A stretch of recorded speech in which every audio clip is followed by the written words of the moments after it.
houve um personagem que eu acho que foi o maior político da República, porque tinha uma visão que ultrapassava a circunstância, e tinha uma visão para tudo, foi o Afonso Costa.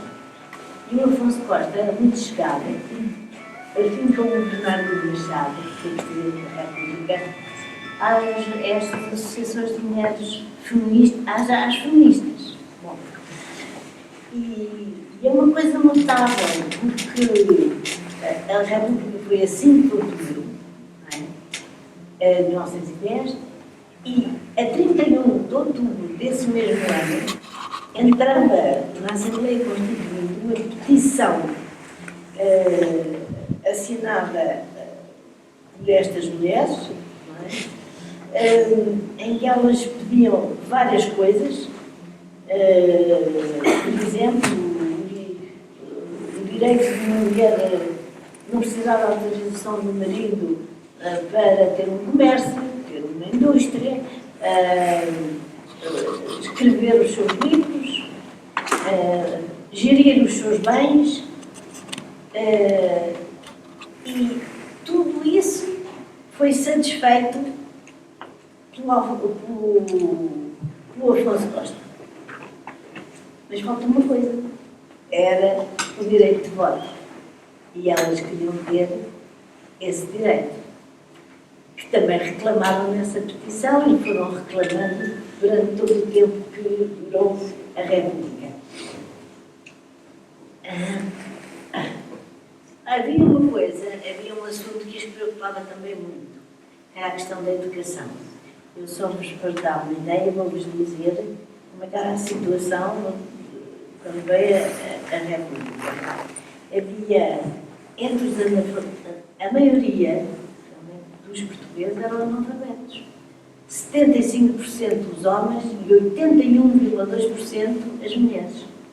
Portanto, estas mulheres, à parte, enfim, o que faziam politicamente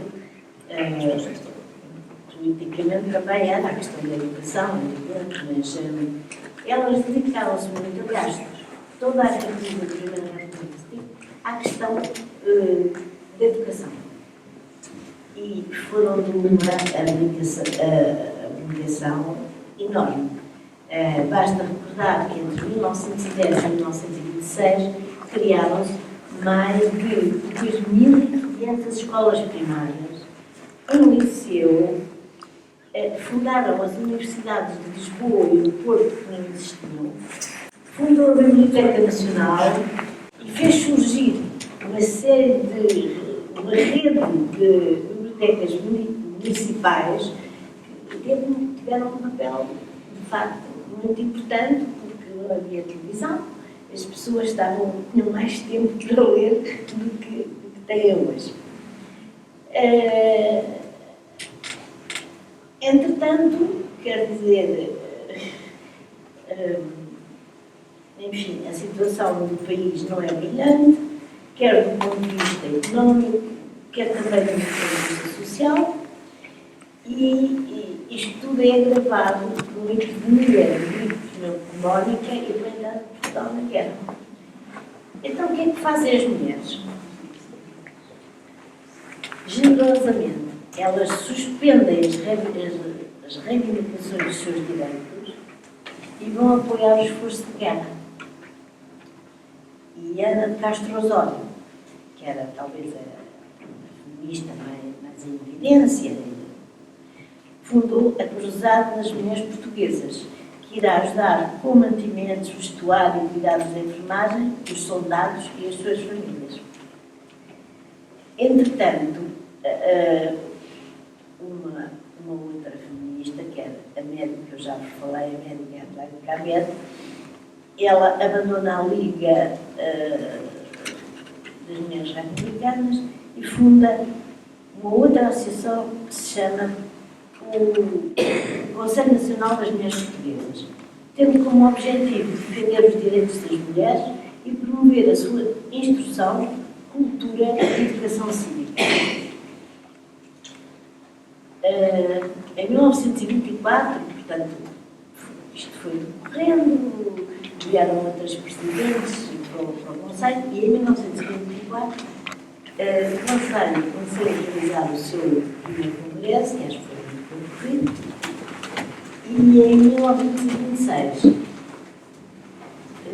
o segundo congresso, mas, e que foi o último, porque entretanto o Estado Novo veio proibir todas as associações do país, a começar por aquelas que tinham uma tendência mais progressiva. O que é que se pode fazer como balanço deste período? É um longo período, que vai de 1914, apesar de tudo, é longo não sendo, não é? Em termos de história não, foi muito breve. Mas o que é que eles fizeram, por exemplo? Para as mulheres, há uma legislação que melhorou consideravelmente a sua condição na família e na sociedade. E estas leis de família é um pouco também interessante, porque agora levam tanto tempo a resolver as coisas. As leis da família foram publicadas em 31 de dezembro de 2010. Quer dizer, 2 meses praticamente depois da Revolução. E foram de facto revolucionárias na época. Portanto, uma das coisas, como eu já vos referi, os direitos das mulheres na família melhoraram consideravelmente, e na sociedade também. Permitiu a entrada das mulheres nos diversos níveis de ensino e no acesso a diversas profissões. Abriu-nos um espaço público de intervenção, através da palavra e da escrita, e aí há uma coisa que também muitas vezes não se refere, mas fala-se muito dos militares da greve, dos homens sem sumo, essas coisas. Mas esquecem que as mulheres estão presentes no 25 de Abril desde o primeiro dia. Elas, enquanto a junta militar dizia que as pessoas fossem para casa, elas iam, na verdade, mas desceram à rua e levaram pão e água aos soldados, e depois não ficaram por ali. Elas foram as primeiras a erguer a voz para reclamar estradas, habitação condigna, eletricidade, água canalizada, aumento de salários, escolas, centros de saúde e de novo, o direito de votar e o direito de se divorciarem, coisa que tinha sido instituída na República, uma das leis do Afonso Costa não é sobre o divórcio, mas que depois, com o advento do Salazar, tinha sido completamente alterada, quer dizer, durante todo o Estado Novo, só as pessoas não casadas religiosamente podiam divorciar-se. E claro que eram poucas, porque a maioria da população de facto casava pela Igreja. No 25 de Abril, portanto,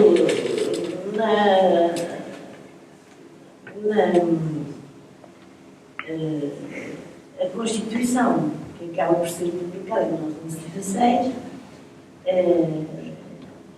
e simultaneamente a revisão do Código Civil e a alteração das dimensões das autarquias, o aparecimento de novas autarquias, respondem também a muitas dessas reivindicações, porque as reivindicações das mulheres nem sempre são atendidas pelo governo, não é? As autarquias têm um papel, nesta altura, muito importante. Eu estive em aldeias, por exemplo, daquela zona que é do Fundão, de Viseu, e houve juntas, por exemplo, chegaram a dar materiais de construção discussão para as pessoas poderem melhorar as suas casas. A peça fundamental foi a instalação da casa de banho. É engraçado. Por outro lado, há toda uma série de medidas que aparentemente não tem nada a ver com a qualidade das mulheres, mas que eu considero que foi fundamental, que foi a Comissão da LGBT.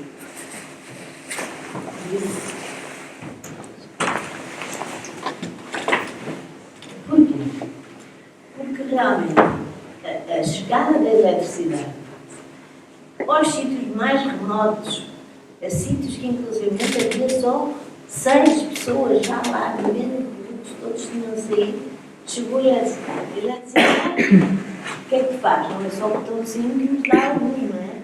A eletricidade fez com que realmente as mulheres se libertassem de muitos encargos. Por exemplo, ir buscar água à fonte, que eram as mulheres e as crianças, passou a ver água canalizada, passaram a ver os esgotos, passaram a ver a possibilidade das mulheres terem, em vez de terem frigorífico, mas melhor que frigorificar,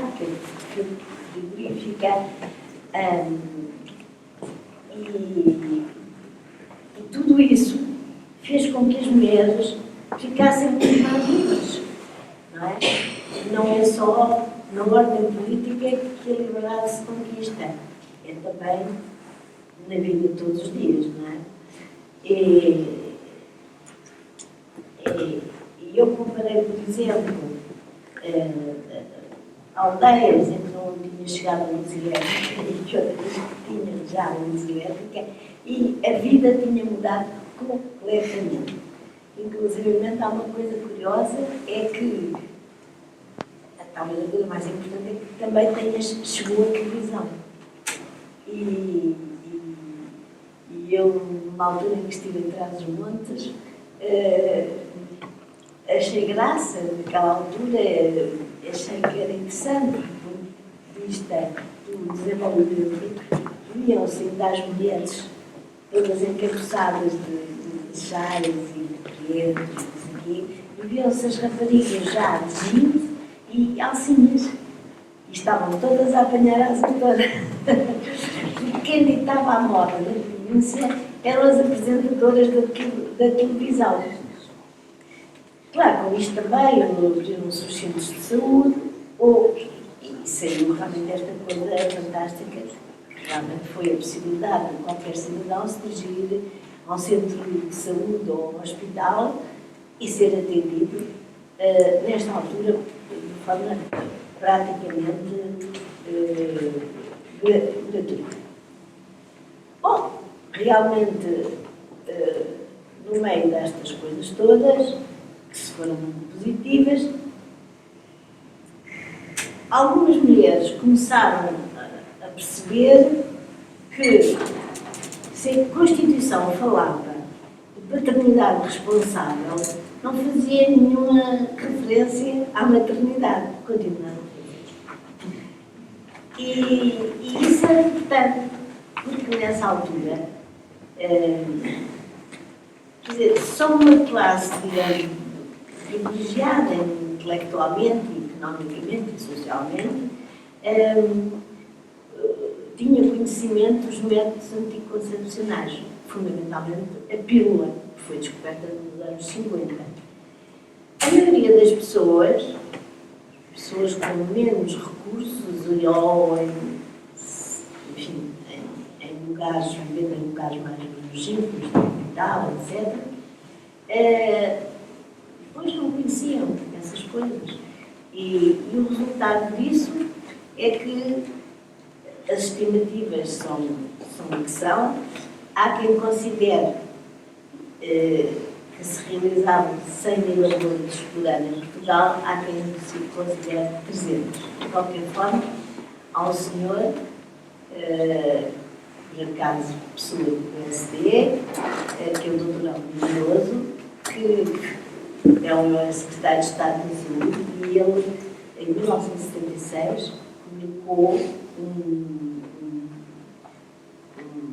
decreto-lei em que, ou conseguiu a aprovação de um decreto-lei, em que se obrigava que em todos os centros de saúde tinha a haver uma consulta de planeamento familiar. Mas o aborto continuava a ser um crime, punido de 2 a 8 anos de prisão.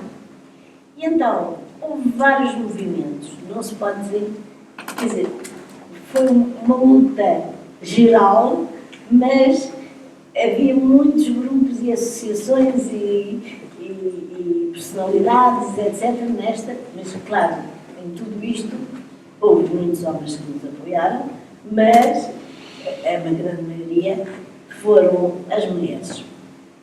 E isto tudo começou logo em 1974.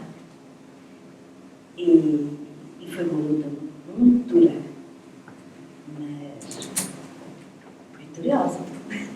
Em 1984, a Assembleia da República aprovou a legalização do aborto em 3 circunstâncias, que são a saúde psicológica das mulheres, a malformação do feto e violações. Bom, depois daqueles 10 anos, muitas pessoas estavam, as mulheres participaram nessa luta e fez-se de facto muita coisa. Mas eu acho que em 84 a maioria delas estava muito cansada. E houve um período assim de calmaria e em que não se avançou mais nessas coisas.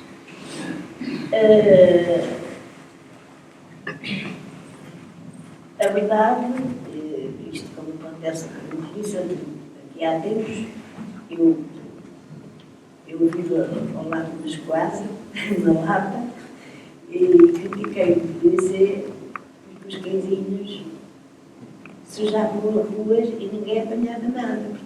Era horrível, andávamos aos saltinhos, agora também está na moda ter cães em casa, andávamos aos saltinhos para não sujar os sapatos.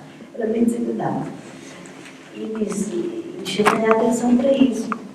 E eu disse, olha, que há mesmo uma portaria da Câmara a dizer que isto dá multa. Ele disse, mas senhora, neste país as leis não são para cumprir. Isso.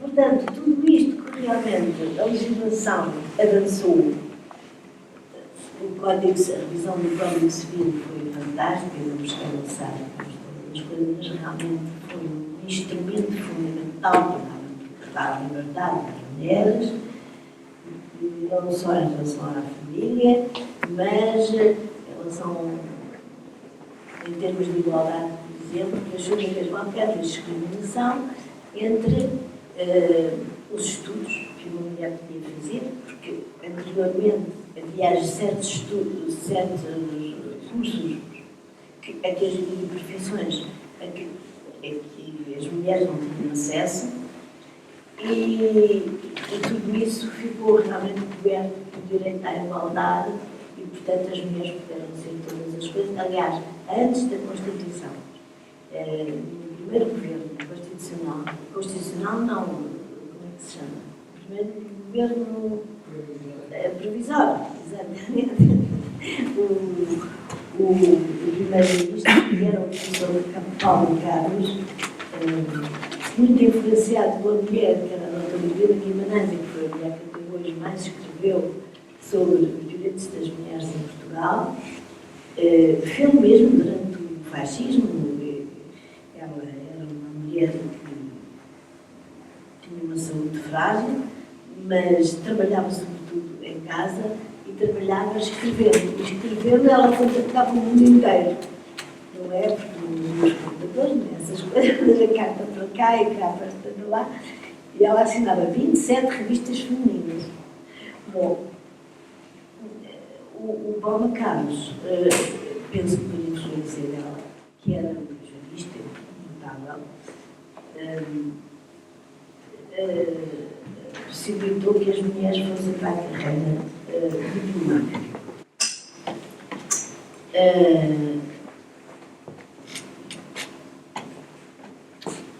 Entretanto, as coisas... Eu acho que durante os primeiros anos da Revolução houve assim um sentimento de alegria, houve muitas convulsões, como sabem. Mas pronto, passadas essas coisas, as coisas realmente foram-se normalizando, a vida, as pessoas também foram-se percebendo mais do que era a democracia, etc. Até que chegamos agora. E agora, entretanto, não é só agora, mas surgiram novos problemas ou ganharam uma outra atividade. Eu não sei se os problemas são totalmente novos, alguns são. Outros não são tanto, simplesmente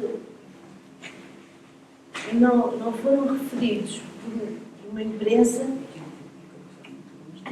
que até hoje está muito dominada pelos acontecimentos políticos e só se importa com os acontecimentos sociais quando isso, pensam eles, faz vender o jornal ou a revista, mas não vão ao fundo das coisas. E veio a crise, finalmente veio a crise. E ainda as mulheres são as que mais sofrem com a crise. Porque cada uma sabe por si, mas do meu ponto de vista,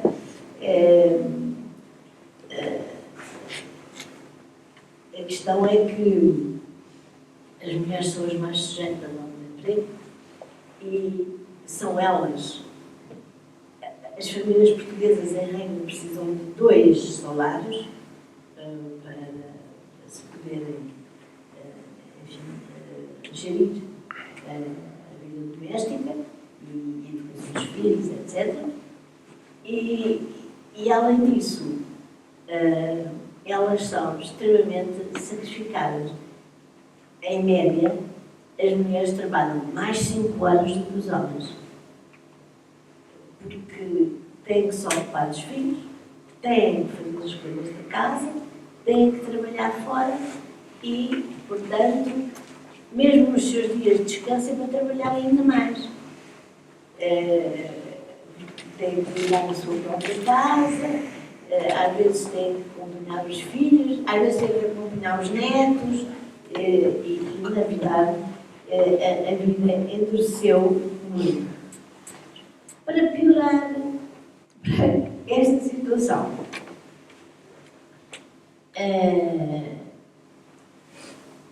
todas as vertentes políticas, neste momento, apresentam como um assunto principal, ou menos muito importante, a questão da descida da natalidade. Eu pergunto, então a natalidade não havia de crescer a partir do momento em que havia os métodos anticoncepcionais modernos que permitem às mulheres livremente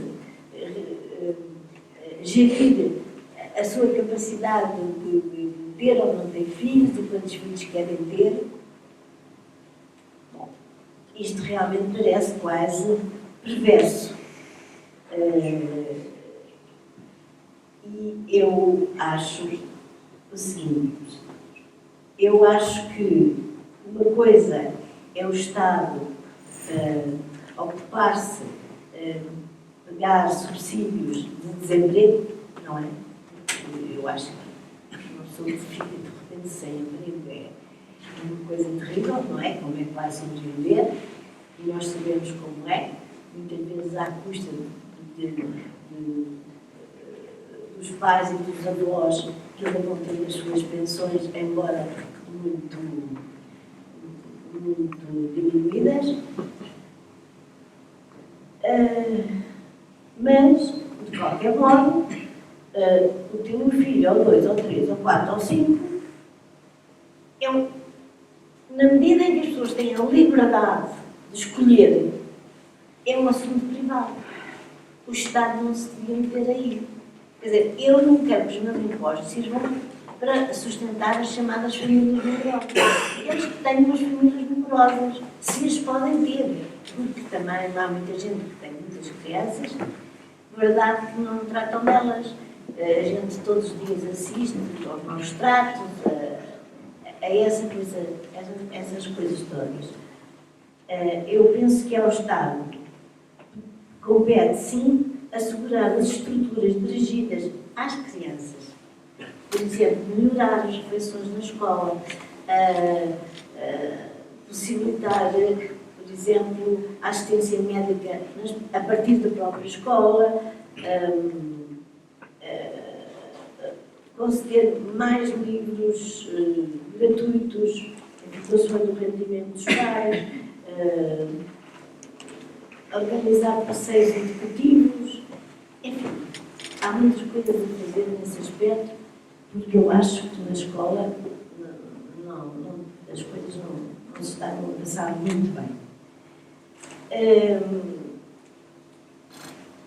Acrescentar realmente à situação difícil das mulheres em casa, que trabalham e estão em casa, é o facto também em Portugal as pessoas não poderem escolher entre ou trabalhar o dia inteiro ou trabalhar só metade do dia, que em muitos casos é mais económico, e também porque a partilha das tarefas não é assim muito praticada. E é engraçado porque, não tem graça nenhuma, é que, segundo a Constituição, quer a mulher, quer o marido, devem, ou o companheiro, no caso de uma união de facto, devem contribuir para o sustento da família, ganhando elas menos, trabalhando elas mais, e muitas vezes estão sozinhas, porque em Portugal está assim nos primeiros escalões dos divórcios. 40% dos casamentos acabam no divórcio. E o que é que acontece nesses casos? Nesses casos, tendo-se incitado ao fim e ao cabo a mulher a ter uma família numerosa, tendo-se incitado porque as mulheres já não aguentam mais conciliar o trabalho e as tarefas caseiras, com os filhos, etc., a deixar os próprios também, portanto, a abdicar do seu próprio salário. Portanto, isso é uma perda de dignidade. E a verdade é que isto aparece de uma forma um bocado diversa perante a opinião pública. Eu acho que isto é assim transversal a todos os partidos, a todos os sindicatos, a todas enfim, as associações e que não dão resposta, como vocês sabem, quando uma mulher fica sozinha, ou se divorcia, ou enfim, não é casada e fica separada, o pagamento de pensões é um grande problema. Eu tive uma amiga que tinha 3 filhos, ela era costureira, tinha 3 filhos, um dos quais com uma doença muito grave. O marido queria ser poeta, em vez de trabalhar numa papelaria que tinha, aliás, num belo sítio, na Praça de Camões, e começou a beber, bebeu de tal maneira, que a certa altura, com o 25 de Abril, ela telefonou-nos. E o meu marido é coronel do Exército. E como os coronéis naquela altura, coronéis militares, como sabem, estavam numa situação muito privilegiada, ela disse: tirem-me este homem daqui, e ficou sozinha com os 3 filhos. Bom, isto depois acaba no divórcio, claro que se enfim, não está nessa luta, mas eu vi esta coisa, eu fui antes do testemunho dela, e eu vi esta coisa espantosa do juiz, que foi dizer-lhe, minha senhora, quando chegou à questão das pensões, ele disse, minha senhora, ele não tem dinheiro, porque ele deixou de trabalhar, tornou-se um miserável, autêntico. Ele disse, olha, ele não tem dinheiro nem para a bebida, quanto mais para dar aos seus filhos. É fantástico. E pronto, o certo é que tudo isto, eu acho que tudo isto põe a nossa situação em risco. Porque o resultado disto é que nós iremos perder, nós mulheres, pela força das coisas e pelas políticas que se tomam, nós iremos perder a nossa liberdade. Porque quem não tem dinheiro, já a minha avó me dizia, se queres ser livre, tens que ganhar o teu próprio dinheiro. Porque realmente sem independência económica não há verdadeiramente liberdade. Tinha aqui uma coisa. Para terem uma ideia das mentiras que nos infligem, eu tomei aqui uma nota, eu estou a fazer um trabalho sobre isto, e tomei aqui uma nota em que assim, esta coisa tão dramática da descida da natalidade quer dizer que Portugal estava assim, uma lista abaixo da natalidade na Europa, não é? Então, e finalmente, não há grandes diferenças entre todos os países da Europa, à exceção da Inglaterra e da Irlanda. Porque é verdade que para haver uma reposição de gerações, os demógrafos, cada pessoa devia ter, pelo menos, devia ter 2 filhos, não é? E a nossa média está em 1, não sei quanto. Enfim, isto é uma teoria, as crianças não se partem aos pequeninos. Mas a verdade é que não há nenhum. Este problema não se está a pôr nos outros países. Isto é assim. E eu realmente acho isto tão absurdo. Quer dizer, que ninguém veja. Quer dizer, as pessoas. É assim à direita, é ao centro, é à esquerda, todos dizem a mesma coisa. Como se, por um lado, não fosse uma coisa óbvia que a natalidade tinha que descer. Descia. Porque até o Papa hoje já diz, as mulheres não são coelhas. Não é? Até o Papa. Bom, mas Portugal, acho que não gosta. Acho que as pessoas que, enfim, viam orientações do Papa não são muito afetas a esta teoria. E, portanto,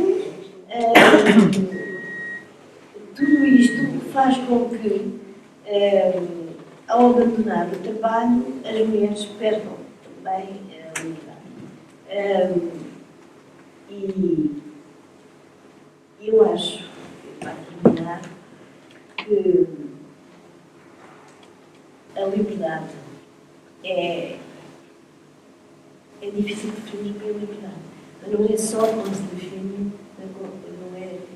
não se reduz à liberdade de pensamento, de associação, de expressão. Não é só isso. Uma coisa que se verifica, não sei se os senhores, as pessoas que estão aqui, que estão ligadas a autarquias, mas eu noto na província, e penso que é capaz também de ser assim em Lisboa, embora hoje estejam aqui muito mais mulheres que homens, eu penso que as mulheres estão tão sobrecarregadas, que não lhes sobra tempo para nada. E, portanto, são os homens que fazem, digamos, o seu reforço profissional. Bem, agora também acabaram, não é? Os cursos de... como é que se diz? Os cursos das novas oportunidades. Nós já sabemos que esta sociedade tecnológica vai precisar cada vez mais de menos trabalhadores. E, portanto, em vez de começar por erradicar as mulheres com esta falsa questão da natalidade, é preciso encontrar outras soluções. E penso também que hoje em dia a gente não pode olhar só para o nosso próprio país. E a verdade é que o grande problema não é do subpovoamento, quer dizer, haver população a menos, mas é do sobrepovoamento. Porque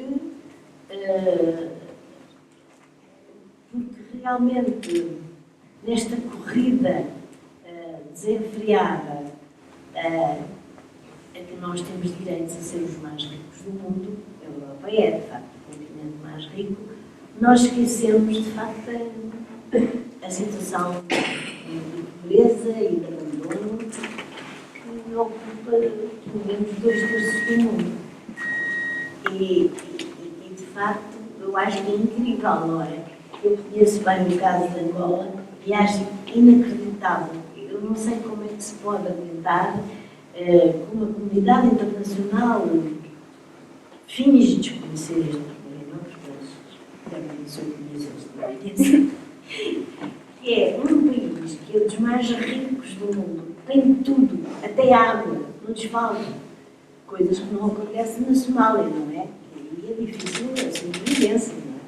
Mas um país que é riquíssimo em minerais, em terra, as sementes lançadas podem dar fruto 3 vezes no ano, produção agrícola. Enfim, tem tudo quanto precisa. A verdade é que as crianças, eu vejo lá em Luanda, das vezes que lá fui, no mesmo alguidar, lava-se ali a roupa, lava-se a comida, lavam-se as crianças. Depois dessa água fora. É uma coisa que realmente, sobretudo nós, que a geração que lutou contra o colonialismo, eu fico estarrecida com este neocolonialismo, tal que acho muito pior do que eles tinham de antes. E é engraçado que quando começámos a ir a Luanda, eu fazia parte de um grupo apoiado pela Luanda, mas começámos a ir a Luanda, as pessoas que tinham as suas lojas diziam, perguntavam: os senhores vêm para cá, as senhoras vêm para cá investir? Nós dizíamos, não, nós viemos trazer géneros, etc. E lá fora protestar contra esta boca vergonha. E outros me perguntavam, quando é que voltam os portugueses? Quer dizer, comparam os regimes, quer dizer, apesar do regime ser péssimo, não é? Era o mesmo regime, Portugal continental e pelas colónias, e eles estavam a ter sofrência mais do que nós, mas face àquele horror, as pessoas dizem quando voltam os portugueses. Eu acho que isso diz tudo. Portanto, para concluir, eu queria dizer que é assim, a liberdade, não sei como a definir, tem a ver com todos esses princípios, tem a ver com a igualdade, porque eu não sou livre se as outras pessoas não são livres, tem a ver com a maneira como vivemos, com a solidariedade que prestamos, e a solidariedade eu não estou a pensar em saquinhos de arroz, sabe? Eu acho que se eles mandassem para lá pílulas anticoncepcionais, tinham muito maior sucesso do para as pessoas era bem melhor. Porque realmente aquelas mulheres, aos 30 anos, a terem aqueles filhos todos que se via, aos 30 anos são velhas e morrem muito cedo. E muitas vezes deixam crianças muito pequenas, em relação às quais não há qualquer tipo de ajuda, de apoio, nada, não é? Enfim, felizmente existe a tradição das famílias africanas, mas isso está também a desaparecer um bocado, que é que não, os órfãos têm sempre alguém na família que os recolhe, mas isso não é o nosso caso. Cada vez as nossas famílias estão mais separadas. As próprias pessoas que se casam hoje têm a tendência mesmo a ir viver para longe da família. Depois, quando aparecem os filhos, não sabem o que é que vão de fazer. E acham, vão para a creche, mas uma criança tão pequenina, no meio da creche, está fatalmente todas as semanas doente. E aí, pronto, ou elas faltam ao trabalho, o que justifica que os patrões não as querem, ou a criança ficou Deus dará. Enfim, e tendo em conta também que as creches são extremamente caras, bem como os jardins de infância e essas coisas. Portanto, eu acabaria dizendo que a liberdade nunca se conquista totalmente. Por isso, devemos pensar que nada está aqui. E, sobretudo, para nós mulheres, não está mesmo. É preciso continuar a lutar. É preciso fazer ouvir a nossa voz junto às instâncias do poder. Porque eu acho que se tomam montes de medidas que não têm nada a ver, não melhoram a nossa vida. E nós somos a primeira parte da humanidade. Portugal está no meio, mas de facto não parece. Porque eu falei-vos da República. Por exemplo, no tempo da República foram criadas, as pessoas podiam voluntariamente pôr as crianças na creche ou na pré-primária, se quisessem, não é? Mas a instrução obrigatória é 3 aos 7 anos. E hoje ainda há muitos sítios em Portugal onde as crianças realmente não vão à escola. Não vão porque a escola fica longe. Não vão, isso depende. Não vão porque, por exemplo, outra vez conheci 2 jovens em Coimbra que estavam a preparar doutoramentos e que tiveram que abandonar a universidade porque os pais não os podiam sustentar fora de casa. Não é? Há muitas, ainda hoje, embora tenham surgido imensas escolas superiores, sei lá, em todo o país, realmente houve uma explosão importante, mas a verdade é também que muita gente, estando, por exemplo, a 4 km do centro de saúde ou a 4 km da escola, não tem meios de os fazer lá chegar. São 8 km por dia, não é? E, portanto, nós temos que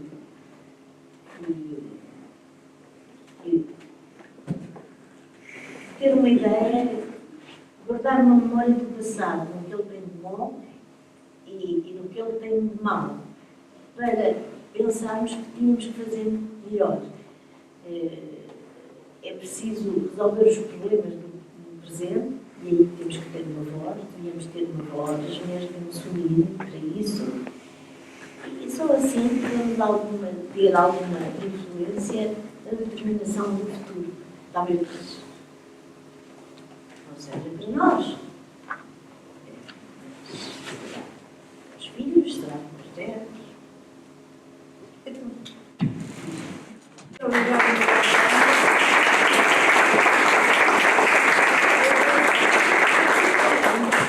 Obrigada, Maria Antónia. Como viram, a Maria Antónia, enquanto historiadora que é também, fez-nos aqui uma breve resenha do que foi a luta das mulheres desde a República até ao 25 de Abril.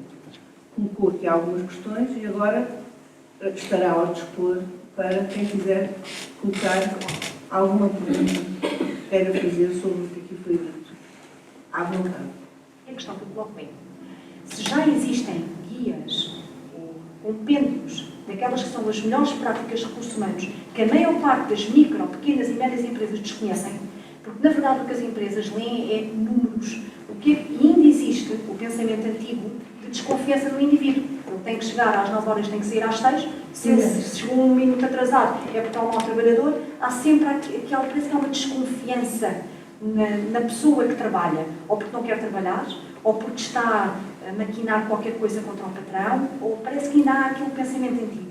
E tudo isto que eu queria dizer é, partindo de uma ótica de que, às vezes, quando queremos mudar uma determinada coisa e não sabemos como fazer, mas sabemos que há alguém, ou vários alguém, que fazem e que realmente têm resultados, dá vontade de ir fazer, perguntar, mas afinal o que é que eles estão a fazer melhor ou diferente daquilo que eu faço. E de facto existe isto, o chamado compêndio ou guias das melhores práticas para trabalhar, que de facto são nessas melhores empresas.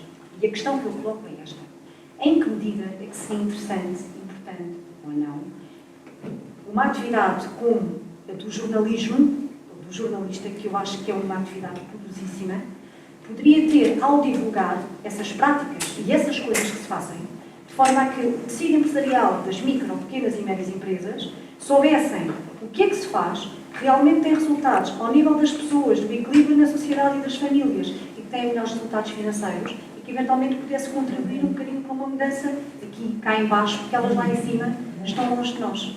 Eu não sei se fui clara, não sei se foi consegui traduzir. O setor empresarial tem uma política de baixo salário e ocupação integral que agora está a atingir um exagero que as pessoas trabalham mais 3 horas, é preciso, do que estipulado, mas estipulado para começar assim. E depois, há uma outra coisa que disse, por exemplo, referiu-se aos jornalistas. A maioria dos jornalistas, olha, eu fui contra a formação das faculdades que, simultaneamente, é assim, comunicação, marketing e, eventualmente, uma coisa que, por exemplo, do jornalismo ensinam as éticas, essas coisas assim, eu acho que as pessoas são boas ou são más. Não é estudar a ética que as pessoas fazem bem ou fazem mal. Bom, porquê? Uma razão muito simples. É porque meteram na cabeça dos jovens jornalistas, foram completamente manipulados, que a imparcialidade exige que não se investigue muito a realidade. E sobretudo que não se deem opiniões, não se façam interpretações. Não é? Ora, os factos têm que ser interpretados, não é? Porque cada pessoa, cada jornalista verá um determinado facto de uma ou de outra maneira. Portanto, a interpretação é possível. Quer dizer, transformar os jornais numa espécie de versão em papel daquilo que a televisão faz, que é que cada notícia não pode ter mais de 3 minutos.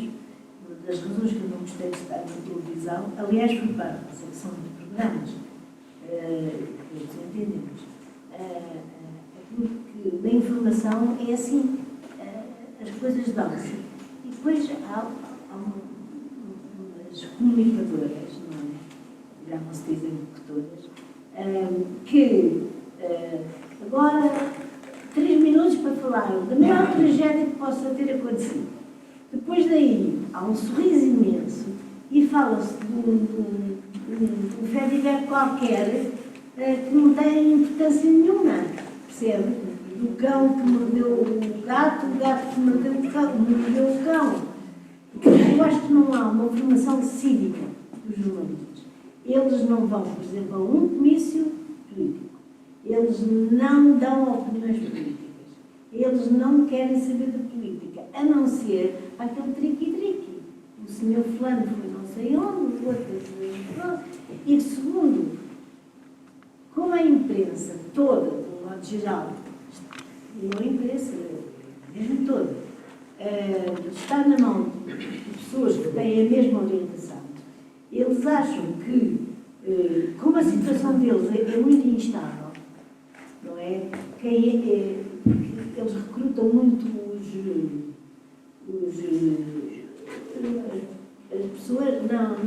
as pessoas que vão fazer estágios, são os estagiários, coisa que o contrato coletivo só poderia durar 6 meses. Depois de toda a luta que travou pela emancipação das mulheres, qual é o balanço que faz? Porque para mim é a velha história, está muito para cumprir. Aquilo que foi feito desculpe o termo, é quase nada.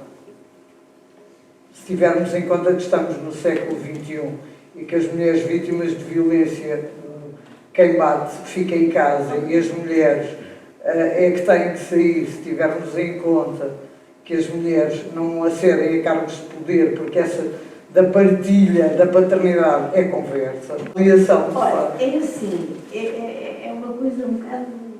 Aqueles 50 anos de ditadura fizeram o país andar tanto para trás, que isto é difícil andar para a frente. Esses problemas têm que ser tratados. E eu não acredito que sejam... Não pode ser. Há uma tal maioria masculina a tratar destes assuntos, não é? Que são os homens, que geralmente eles querem as mulheres nos partidos, mas de facto é muito difícil ter uma ação intervencionista a sério nos partidos. Quem tenta mudar é logo excluída ou então relegada a tarefas menores. E portanto, é difícil isto. Eu acho que a minha ideia é que assim, nós não somos todas iguais, somos todos. A igualdade faz-se na diferença, na aceitação da diferença. Mas que em Portugal há um déficit de associações de mulheres, sejam de que tendência for. Por efeito da ditadura. A ditadura prolonga-se para lá do 25 de Abril.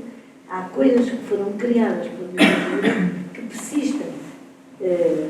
Uma delas é a dificuldade de reunir as pessoas. Hoje as pessoas só se reúnem praticamente à volta do futebol, não é?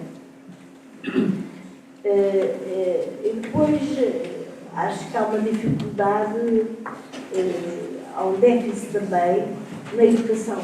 Tudo isso contribuiria, acho eu, para que as novas gerações também, não são as novíssimas, mas as intermédias, as que têm o poder, agissem de outra maneira, porque realmente assim é um escândalo. Muito obrigada por terem estado presentes mais uma vez. Daqui a um mês há outro debate, que aliás tem o programa nas vossas cadeiras. Eu queria agradecer mais uma vez à Maria Antônia Paula, que foi inexcedível no tempo, na realidade, naquilo que nos disse, e portanto, mais uma vez, muito obrigada. E queria agradecer, antes de ir embora, aos colaboradores da Junta, que também ficaram cá fora da hora de trabalho, a ajudar-nos a fazer e a realizar estes debates. Muito obrigada a eles também e até daqui a um mês, a quem vier cá. Muito obrigada.